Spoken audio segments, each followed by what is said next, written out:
Bharatiya Janata party महायुतीच्या अंधारी जिल्हा परिषद सर्कलचे उमेदवार महानंदा ज्ञानेश्वर तायडे, अंधारी पंचायत समिती गणाचे उमेदवार लक्ष्मीबाई बडक आणि बोरगाव पंचायत समिती गणाचे उमेदवार प्रिया कवळ यांच्या प्रचारार्थ महाराष्ट्र राज्याचे मंत्री अतुल सावे आणि संभाजीनगरचे माजी महापौर भगवान घडामोडे यांची अंधारी येथे जाहीर सभा घेण्यात आली।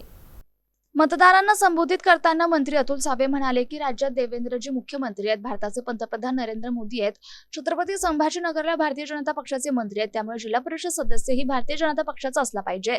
महाराष्ट्र शासन लाडकी बहीण योजना यशस्वीपणे राबवत आहे, तर केंद्राकडून लखपती दिदी योजना सुरू आहे।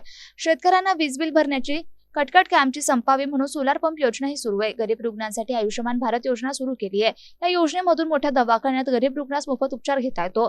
महाराष्ट्र शासन ग्रामीण भागाच्या विकासासाठी जिल्हा परिषदेच्या माध्यमातून अनेक कल्याणकारी योजना राबवते। सत्ता योग्य माणसाच्या हातात असली पाहिजे, जो विकास कामांचा योजना आपल्या घरापर्यंत आणेल, म्हणून भारतीय जनता पक्षाच्या उमेदवाराला भरभरून मतदान करून विजयी करण्याचे आवाहन त्यांनी केले।